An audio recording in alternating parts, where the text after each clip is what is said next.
Où sont passées les cloches? Ce n'étaient pas de simples objets bruyants, ni des marqueurs du temps. C'étaient des instruments de pouvoir. Lorsqu'on les frappait aux bonnes fréquences, elles créaient des motifs schématiques visibles, de la géométrie sacrée apparaissant dans l'eau, le sable et même dans l'air lui-même. Des ondes sonores organisant la matière en forme belle et ordonnée. Nos corps, composés à plus de 70% d'eau, ces tons résonnants se déplacent dans les eaux vivantes en nous,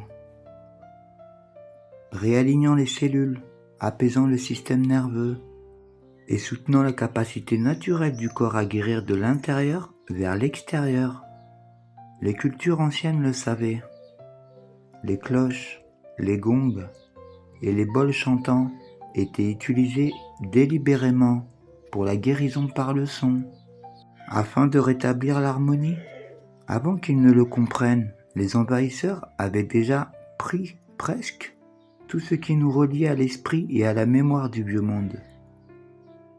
Presque tout, sauf ces cloches.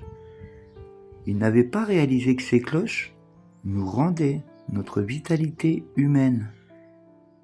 Ce profond éveil d'un passé pas si lointain.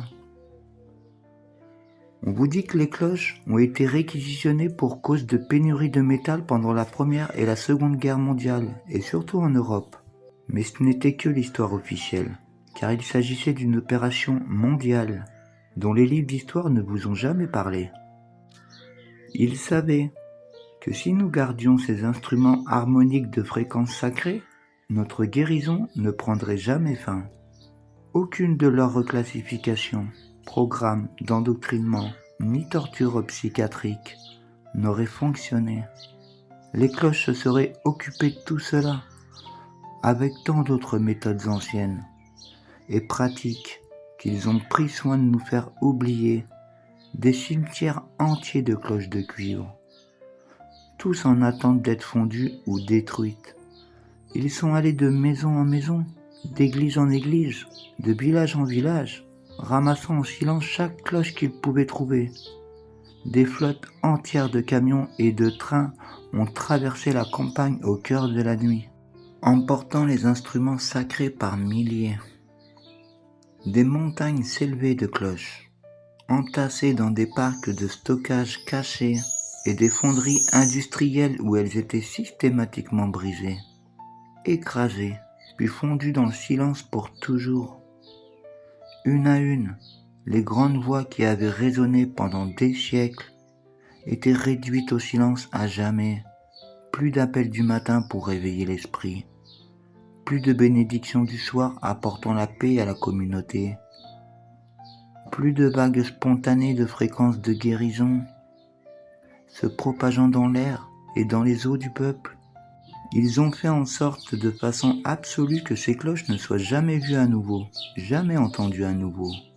Et ils en étaient si fiers, si incroyablement fiers d'eux.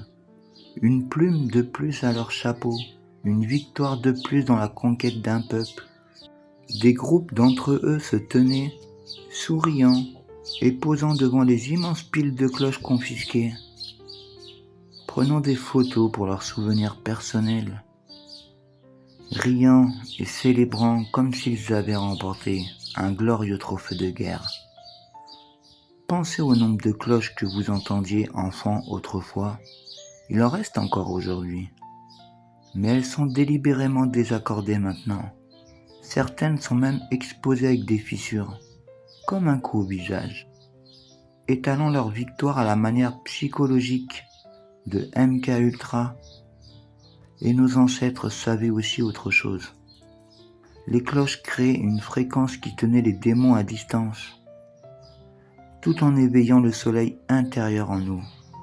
Elle anéantissait la structure non cristalline des envahisseurs lorsque le ton était pur.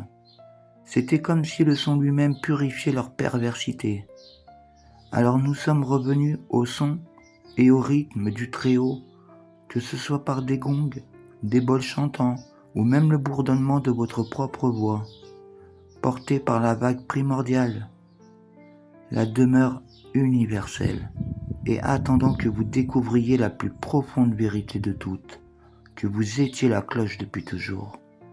La résonance vivante, le ton sacré, la fréquence des guérisons, attendant d'être remémorée et résonnée depuis l'intérieur même de votre être.